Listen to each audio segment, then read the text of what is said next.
ating Panginoong tagapagligtas na si Jesucristo. Sa Kanyang kapurihan, ngayon at magpakailanman. Amen. Palakpakan natin ang ating Diyos na buhay. Pinangayon po tayo po sa presensya ng ating Diyos. Ako po'y nagpupurit, nagpapasalamat dahil sa napakagandang kooperasyon na ipinakita niyo po sa araw na ito.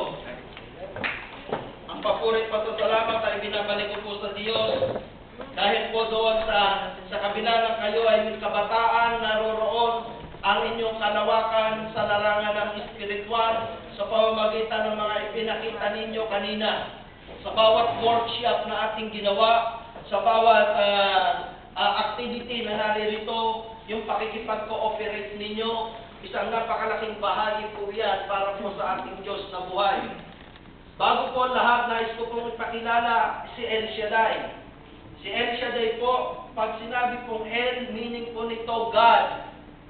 At pag sinabi po nga, Shaddai means Almighty, ang Diyos na makapangyarihan, noon, ngayon at magpakailanman ay iisa. Ang El Shaddai ay nanggaling sa wikang Hebreo.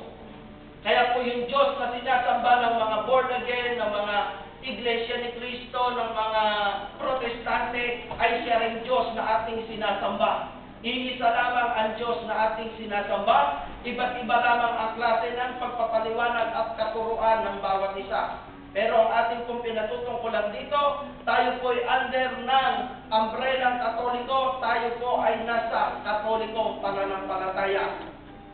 Kaya huwag po kayong maniligaw, ituro nyo sa mga magulang nyo o na wala pa sa gawain, na ito rin po ay Katoliko, ang El Shaddai. Amen? Amen. Marami nang nawala, umuwi na.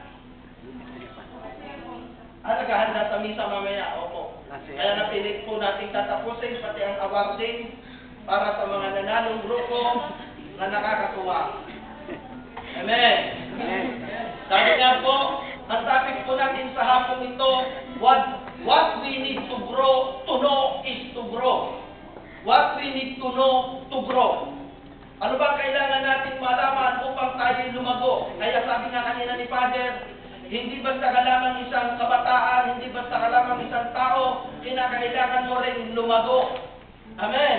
Amen. Lumago, hindi lumango. Kaya minsan na nangyayari, nalalango, hindi lumalago. Yung mga manggagawa, hindi na manggagawa, mga ngawa. Ngawa, huwag kayo yung mga youth na mga ngawa lang. Kinakailangan kayo maging manggagawa ni Yahweh sa ubanang ito. Malaki po ang plano natin, malaki ang ating pananagutan sa Diyos, malaki po ang ating hinaharap na ang gusto po namin mangyari, kayo po ay ma-develop ng husto, mag-mature sa Panginoon para po tayo humayo sa iba't ibang lugar. Hahayo po tayong mga youth dito.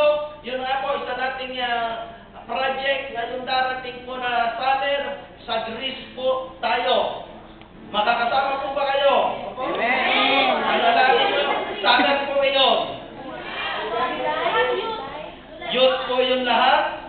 July, August. Kasi kailanganin po natin doon, i-merge po kayo sa youth ng iba't ibang lugar sa Europe. Tapos po, kailangan din ng permission na inyong mga parents, aabotin nyo ng 3 days. Oo. Ha? Kaya po, ipaprioritize natin, malayo pa yan, kaya kayo palang planuhin na ninyo, yung August ninyong activity, gawin yung July na. O kung ang July yung activity, gawin yung August kung ano mang matapat. Pinitin po ninyo. Kasi kailangan po nating lumago pa, makipag-merge tayo sa ibang lugar. Amen. Malay nyo, pagdating ng mga panahon, kayo rin yung gagamitin na youth, na gagamitin yung yearly na nagaganap na youth na convention, yung kasama ang Papa.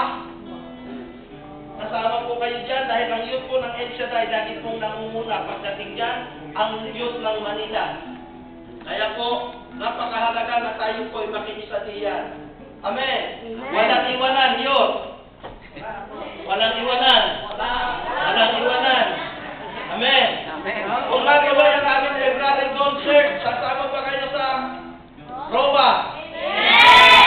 Meron na ba kayong video na, meron na kayong CD na galing sa Roma na youth, yung Yopes?